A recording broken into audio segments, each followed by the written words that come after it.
ขอสัพพะมงคลจงเกิดแก่ท่านทั้งหลาย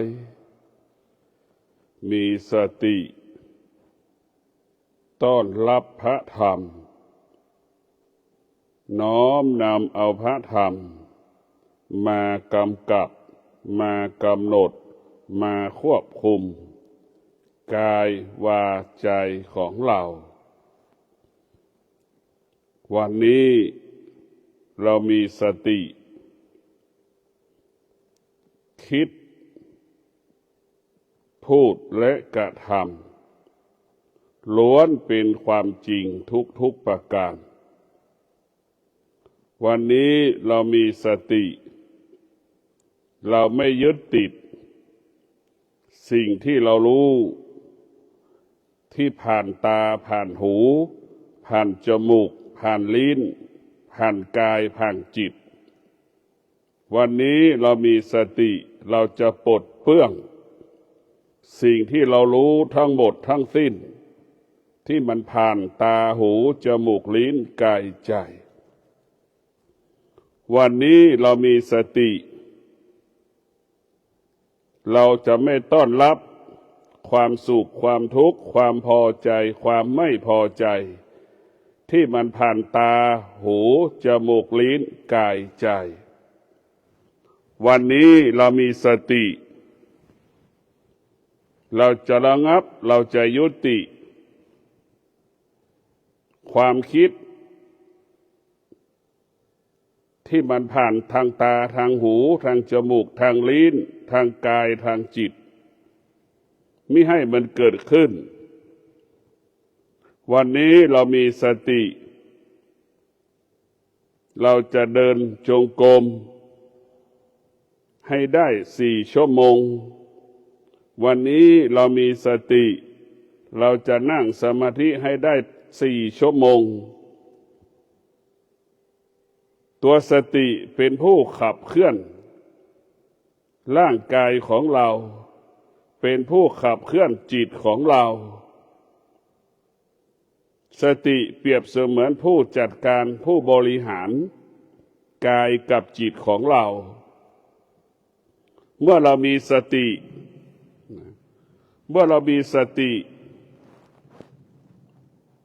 เราจะทำการใดๆมันก็ปกติตลอดกาลวันนี้เรามีสติเราจะกินข้าวให้น้อยนอนน้อยนั่งสมาธิมากเดินจงกรมมากวันนี้เรามีสติจะไม่พูดคุยกับบุคคลใดบุคคลหนึ่งเราจะอยู่แต่ในห้องวันนี้เรามีสติเราจะปิดปากเป็นบ้าย1 วัน 1 คืนคือตัวสติจะเป็นผู้รักษา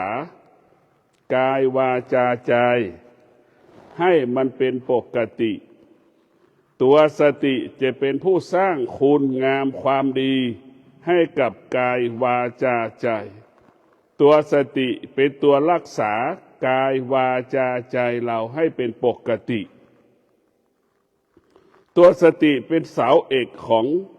จิตเราของชีวิตของเราสติเป็นเสาเอกสติก็เปรียบเสมือนแม่สติก็เปรียบเสมือนพ่อ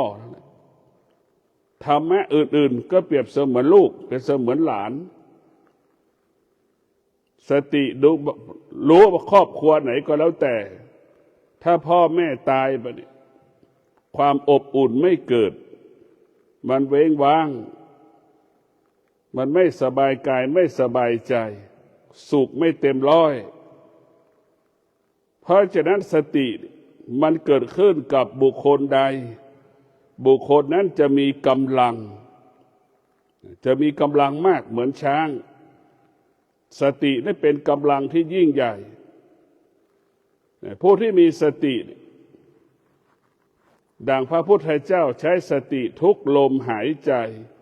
ดังพระอรหันต์ใช้สติทุกลมหายใจดังเช่นหลวงปู่ม่านมีสติใช้สติทุกขณะลมหายใจสติก็เปรียบเสมือนผู้ทำความสะอาด เปรียบเสมือนพนักงานทำความสะอาดบ้านนั่นเหมือนลูกจ้างที่ทำความสะอาดบ้านพระสติก็เปรียบเสมือนผู้ทำความสะอาดกายของเราให้สะอาดจิตของเราให้สะอาดปราศจากสิ่งที่มันเปื้อนที่เราเรียกว่ากิเลสหรือความโลภความโกรธความหลงสติก็เป็นเครื่องป้องกันสติก็เป็นเครื่องป้องกันมิให้ความโลภความโกรธความหลงมันเกิดขึ้นที่กายที่จิตของเราที่กายของเราที่จิตของเราปราศจากความโลภความโกรธความหลงเราจะต้องมีสติพิจารณาชีวิตของเราว่าเราเกิดมาแล้วมันไม่มีอะไรติดตัวเรามาทุกคนมีสติรู้ว่าร่างกายของเรานั้นมันไม่มีอะไรติดตัวเรามาเกิดมาแล้วเสมอเหมือนกันหมดไอ้ตนที่เกิดมาแล้วมันแตกต่างคนที่มีสติย่อมแตกต่างจากคนที่ไม่มีสติอันนี้แหละทำให้เราแตกต่างคนที่มีสติก็จะเป็นผู้รู้เรื่องความดีเป็นผู้รู้เรื่องความไม่ดีรู้ทั้งสองอย่างรู้สิ่งที่ไม่ดีรู้สิ่งที่ดีรู้สิ่งที่สร้างสรรค์รู้สิ่งที่ทำลายผู้ที่ฝึกผู้ที่มีสติรู้ทั้งสิ่งที่เป็นบวกสิ่งที่เป็นลบเมื่อผู้ที่ฝึกผู้ที่มีสติรู้สองสิ่งที่สุดผู้ที่มีสติก็จะเลือกเอาสิ่งที่สร้างสรรค์ชีวิตของเราก็คือธรรมะเลือกเอาธรรมะเป็นผู้สร้างสรรค์ชีวิตธรรมะเป็นผู้ยกระดับจิตของเราธรรมะเป็นผู้ยกระดับจิตเพราะฉะนั้นพวกเราทั้งหลาย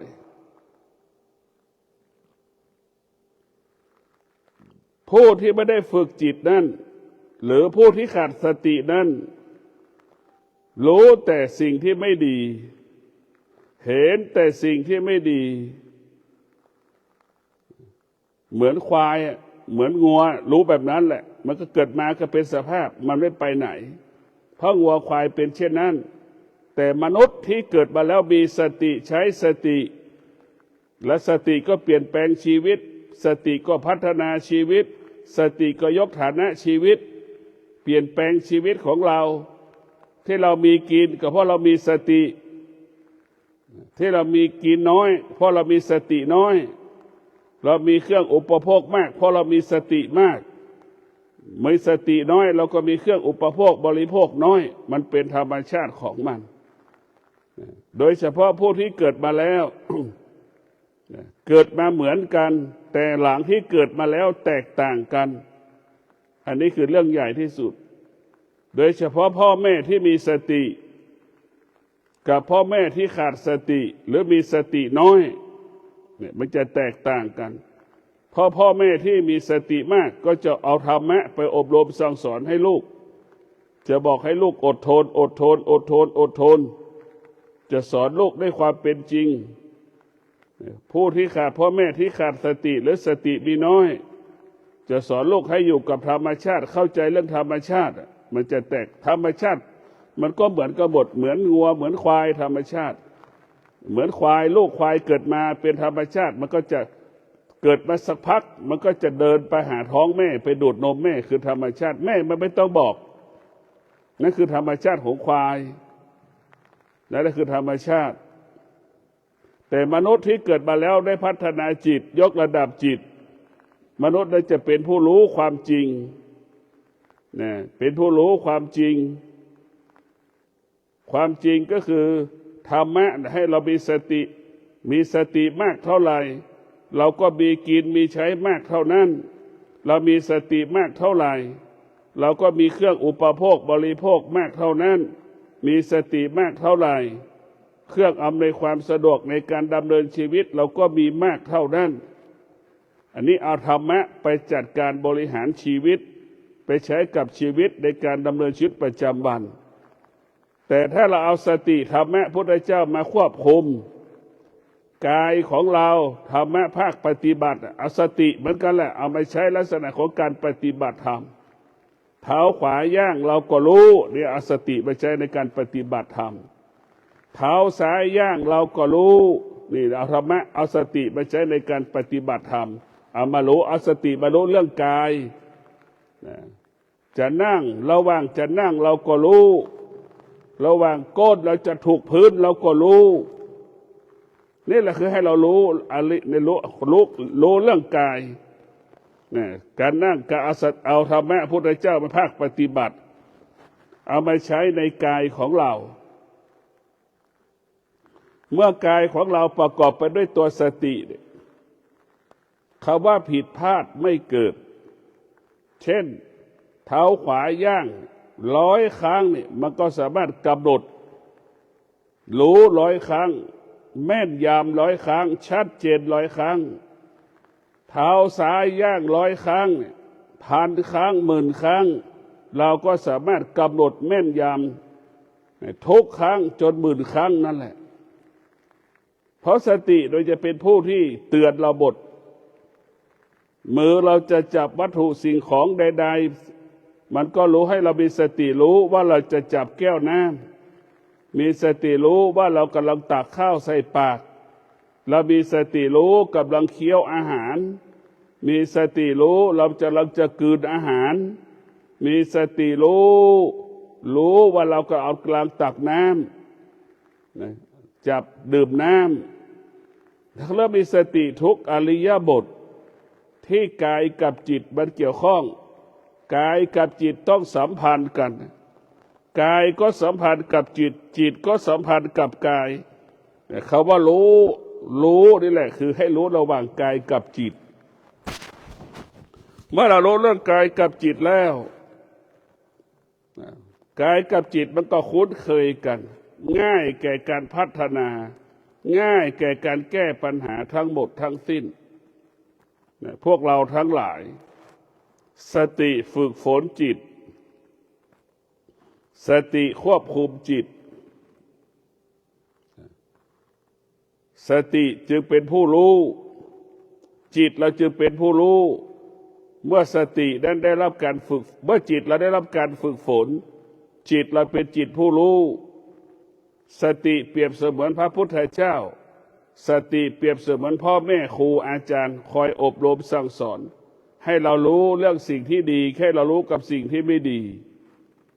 เนี่ยสติเปรียบเสมือนพ่อแม่สติเปรียบเสมือนพระพุทธเจ้าสติเปรียบเสมือนครูอาจารย์ของเราพวกเราทั้งหลายมีสติในการดำเนินชีวิตเมื่อเรามีสติเราจะทำอะไรก็แล้วแต่คิดสัก100 ครั้งเนี่ยมันก็สำเร็จ100 ครั้ง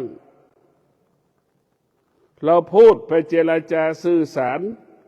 กับใครก็แล้วแต่100 ครั้งเราก็สำเร็จ100 ครั้ง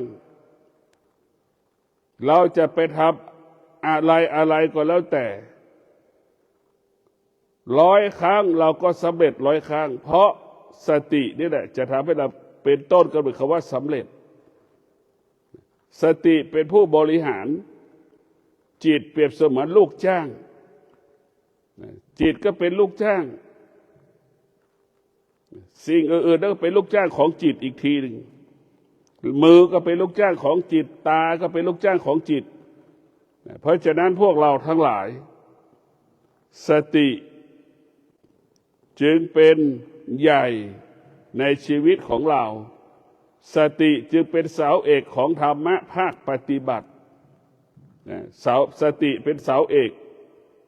ทุกอย่างขึ้นกับสติทั้งหมดให้เรารู้รู้ว่าร้อนรู้ว่ามันหนาวรู้ว่ามั่นคงรู้ว่าปลอดภัยรู้ว่าสงบรู้ว่าไม่สงบเนี่ยให้เรารู้แล้วเราก็ไม่ยึดติดในสิ่งที่เรารู้ทั้งหมดทั้งสิ้นรู้ทางตาทางหูจมูกลิ้นกายใจแล้วเรารู้ผ่านตรงนี้เราจะไม่ยึดติดสิ่งที่เรารู้จึงฝากให้เราได้พินิจพิจารณาตัวสติเมื่อเรามีสติเราจะเป็นผู้ไม่หลงเมื่อเรามีสติเนี่ยเราจะไม่หลง คนที่มีสติก็เหมือนคนที่ไม่ได้ดื่มเหล้าและขับรถนั่นแหละคนที่ขาดสติก็เหมือนคนที่ดื่มเหล้าขับรถก็ดี หรือเดินทางก็ดีเดินไม่ถูกเหมือนคนกินเหล้าเข้าบ้านไม่ถูกคนดื่มเหล้าแล้วเข้าบ้านไม่ถูกไม่รู้ที่ไหนบ้านตัวเองนั่นแหละคือขาดสติก็จะเป็นดังคนที่ดื่มเหล้าผู้ที่มีสติก็เปรียบเสมือนคนทั่วไปรู้ว่าบ้านตัวอยู่ไหนรู้ว่าพ่อว่าแม่รอนี่มีสติมันก็จะรู้คนที่ขาดสติจะเป็นคนที่อ่อนแอเหมือนคนที่เสพยาเสพติดเหมือนคนที่กินกัญชานั่นแหละทำให้เราอ่อนแอหวั่นไหวขาดความอดทนสตินั้นมันจะบังคับเราให้เราอดทนให้เราอดทนให้เรามีวิริยะภาคเพียรสติมาให้เราวิริยะภาคเพียรเราจะทำอะไรแล้วแต่เมื่อเรามีสติมีความอดทนมีวิริยะภาคเพียรแล้วมันจะสำเร็จทุกๆอย่างทุกๆประการสติจะทำให้เรานั้นมั่นคงการเป็นมนุษย์ทุกคนเมื่อมีสติก็จะรักษาการเป็นมนุษย์ทุกคนเมื่อมีสติมนุษย์ผู้นั้นก็จะสำรวมกายวาจาใจของตนสำรวมกายวาจาใจของตนตาที่เห็นก็มีสติรู้ไม่ตอบสนองเฉยๆสงบนิ่งหูได้ยินเสียงก็สงบนิ่งเฉยๆไม่ตอบสนอง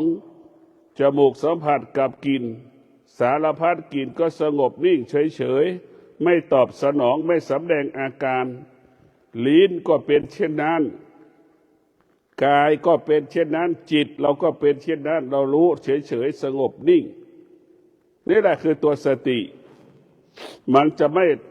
ไม่รับและไม่ปฏิเสธสงบนิ่งรู้เรียกว่าสงบนิ่งรู้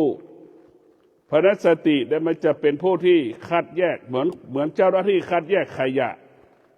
เหมือนคนที่เก็บขยะสติจะเป็นผู้คัดแยกสิ่งที่เป็นธรรมสิ่งที่เป็นอธรรมออกจากกันเหมือนคนเก็บขยะของหนักเข้าไปตรงนี้ของเป็นน้ำไปทางนี้มันจะแยกออกพวกเราทั้งหลาย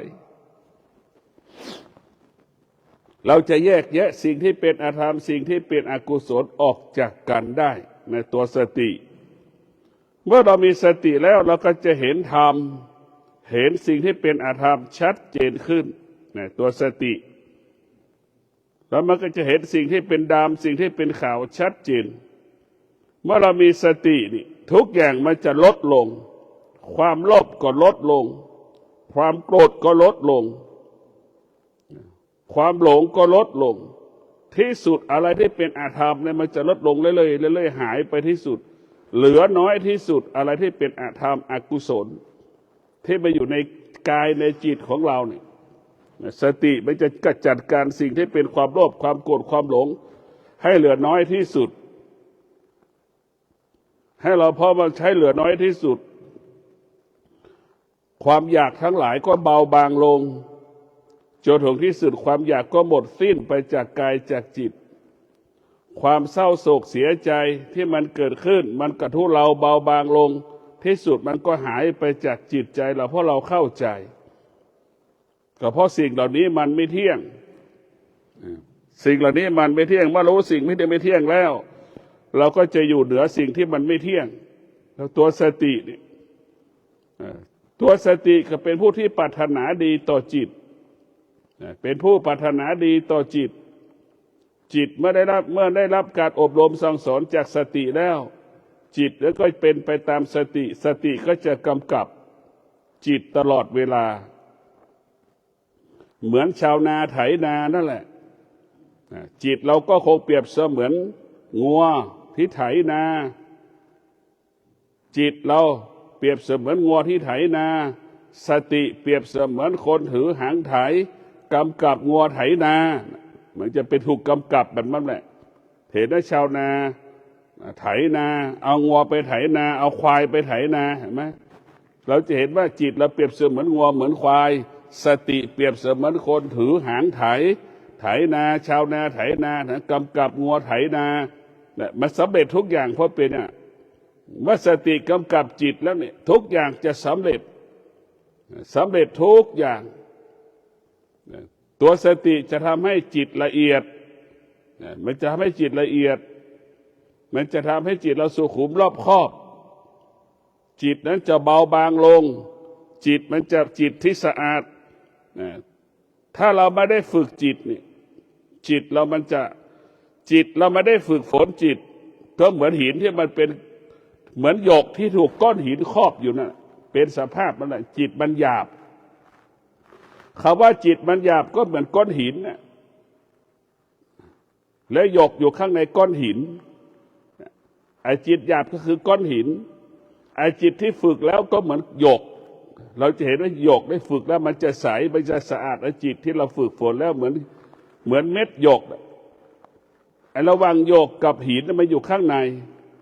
หยกไปอยู่ข้างในหินมาอยู่ข้างนอกไอ้ตัวหยาบไปอยู่ข้างนอกไอ้จิตที่มันสะอาดบริสุทธิ์ก็เหมือนหยกเราจะต้องทำลายความอยากของเราให้หมดจิตที่มันหยาบก็คือหยาบด้วยกิเลส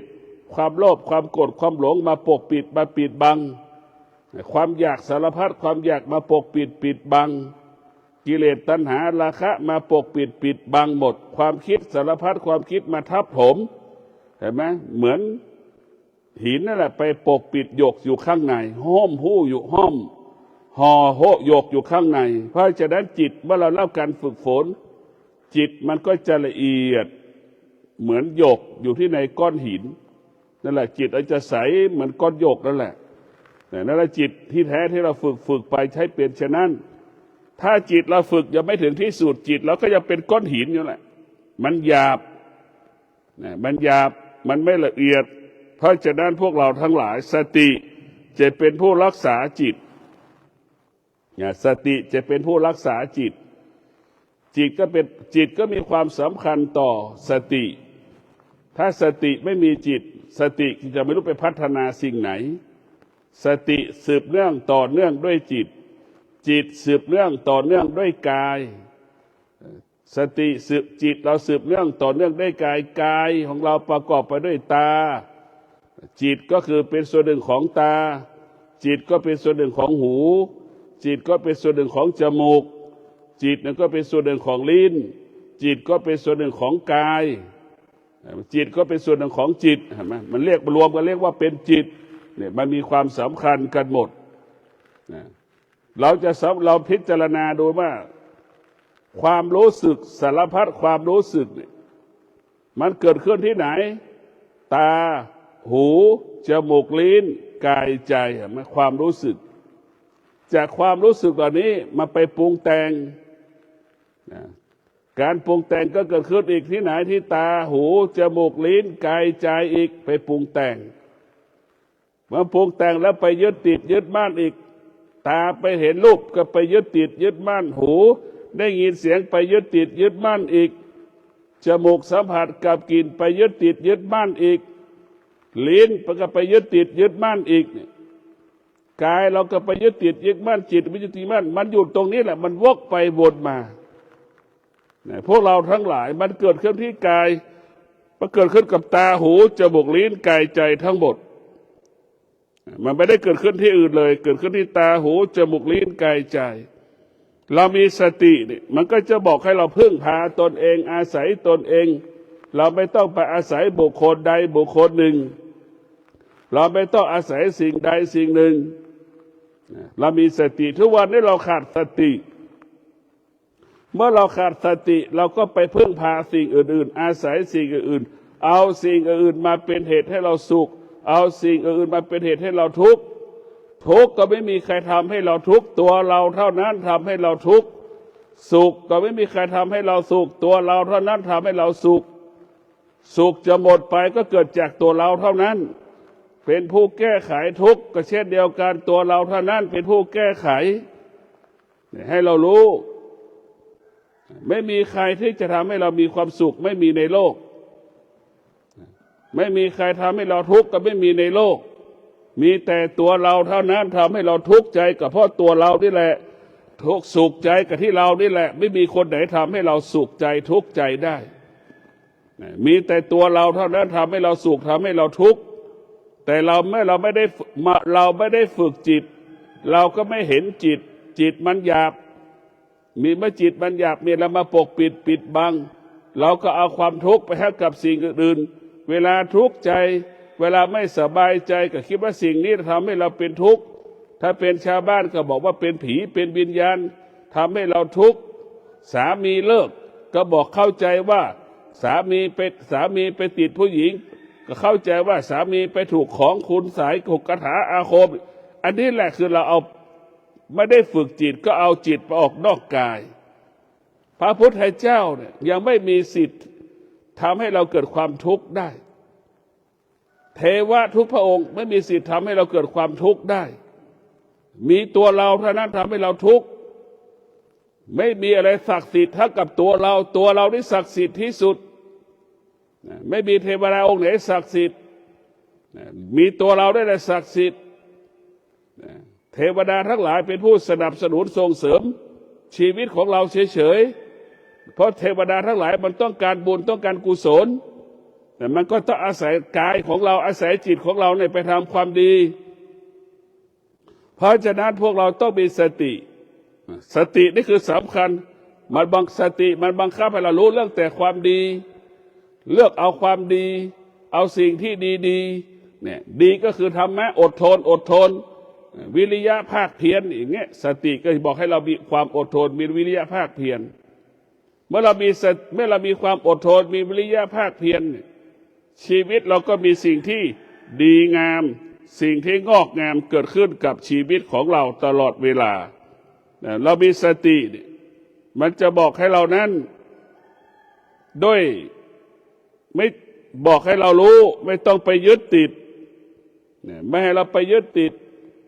ที่มันผ่านตาหูจมูกลิ้นกายใจให้เรารู้ให้มันผ่านเฉยๆเรามีสติพิจารณาอารมณ์ของเราเหมือนท่อนไม้ที่ลอยกลางทะเลหรืออารมณ์ของเราเหมือนเศษขยะที่มันลอยกลางแม่น้ำแล้วก็นั่งดูพิจารณาอารมณ์เรามันก็ไหลไปตามกระแสของน้ำอารมณ์เราเป็นเช่นนั้นกิเลสก็เป็นเช่นนั้นความอยากก็เป็นเช่นนั้นเรารู้มันแต่เราไม่ต้อนรับมันก็เหมือนท่อนไม้ท่อนแล้วท่อนเล่ากิ่งไม้กิ่งแล้วกิ่งเล่ามันก็ไหลไปอย่างนั้นแหละถ้าเราไม่ต้อนรับมันก็ผ่านเราไปแต่เราไปต้อนรับมันเมื่อไหร่มันก็จะอยู่กับเราเพราะฉะนั้นพวกเราทั้งหลายเราไม่ต้องไปยึดติดไม่ยึดติดในสุขในทุกข์ไม่ยึดติดสิ่งที่พอใจไม่พอใจเรามีสติละสิ่งที่สุขที่ทุกข์เรามีสติละสิ่งที่พอใจไม่พอใจเนี่ยตัวสติมันจะให้เรารู้เราจะต้องละสิ่งเหล่านี้เมื่อเราละได้ทุกอย่างก็ประสบความสำเร็จเราละได้เรามีสติรู้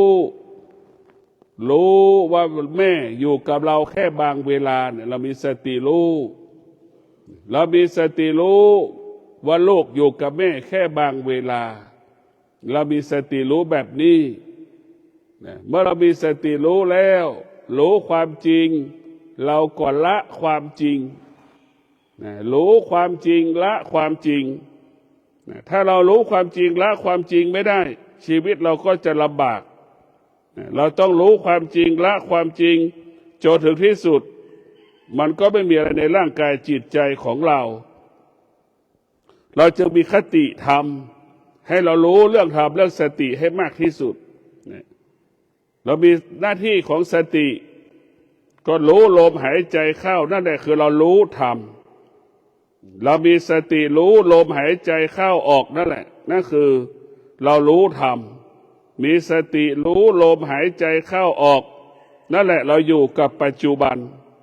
เรามีสติรู้ลมหายใจเข้าออกนั่นแหละจิตอยู่กับธรรมมีสติรู้ลมหายใจเข้าออกอย่างละเอียดนั่นแหละจิตเราอยู่กับธรรมอย่างลึกซึ้งเรามีสติอยู่กับลมหายใจเข้าออกเท่ากับเราอยู่กับพระธรรม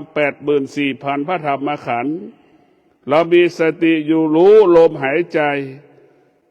และอดีตและอนาคตไม่มีอดีตไม่มีอนาคตอยู่เหนือ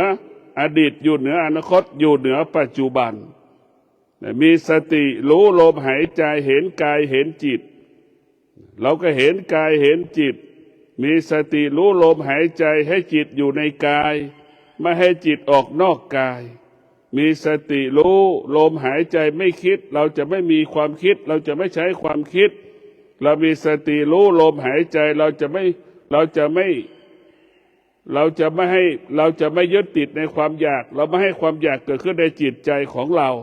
นี่เรามีสติรู้อย่างนี้เพราะฉะนั้นพวกเราทั้งหลายเรามีสติเมื่อเรามีสติคำว่าทุกข์ไม่เกิดสุขก็ไม่เกิดเมื่อเราขาดสติเมื่อไหร่ทุกข์ก็เกิดสุขก็เกิดเมื่อเรามีสติทุกข์ก็เบาบางสุขก็เบาบางนะเมื่อเรามีสติสุขก็เบาบางทุกข์ก็เบาบางที่สุดสุขก็จากทุกข์ก็จากเราไปมันไม่อยู่กับเราสุขก็เป็นสิ่งที่ไม่ทนทุกข์ก็เป็นสิ่งที่ไม่ทน ให้เข้าใจเช่นนี้พวกเราทั้งหลายสติเป็นเสาเอกของพระธรรม84,000พระธรรมขันธ์สติเป็นหลักใหญ่ของการปฏิบัติธรรมสติเป็นหลักใหญ่ของการดำเนินชีวิตของมนุษย์เมื่อเรามีสติแล้วการดำเนินชีวิตของเราการประกอบอาชีพของเราการปฏิบัติธรรมของเราบรรลุเป้าหมายพวกเราทั้งหลายการมีชีวิตอยู่ต้องอาศัยสติพึ่งพาสติมันจะปกป้องชีวิตเราจะคุ้มครองชีวิตของเราในสติเท่านั้นจะทำให้กายเรานั้นมั่นคงทำให้กายของเรานั้นเข้มแข็งในสติเท่านั้นจะทำให้ชีวิตของเราบรรลุเป้าหมายได้เมื่อเรามีสตินี่นะเมื่อเรามีสติแล้วเราก็จะเอาธรรมมาเป็นอารมณ์ธรรมะเท่านั้นจะทำให้กายของเรามั่นคงด้วยสตินะธรรมะเท่านั้นจะเป็นอาหารของจิตธรรมะเท่านั้นเป็นอาหารของจิตหรือความสงบเป็นอาหารของสมาธิเพราะนั้นเราจิตของเราต้องอาศัยธรรมะมาเป็นอาหารถ้าจิตเราได้กินธรรมะแล้วมันเป็นอาหารของสดปราศจากสารเคมีถ้าเรามีสติเราก็จะปกติตลอดเวลาชีวิตของเราต้องอาศัยธรรมะเป็นผู้กำกับกำหนดควบคุมกายของเราจิตของเรากายของเราจิตของเราต้องพึ่งพาธรรมะธรรมะเท่านั้นจะทำให้เราพ้นทุกข์ธรรมะเท่านั้นจะทำให้เราเห็นทุกข์ธรรมะเท่านั้นจะทำให้เราออกจากทุกข์ได้ก็ขอความสุขสวัสดี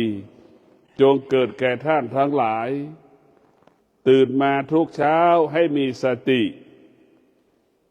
ตื่นมาทุกเช้าให้จัดระเบียบจิต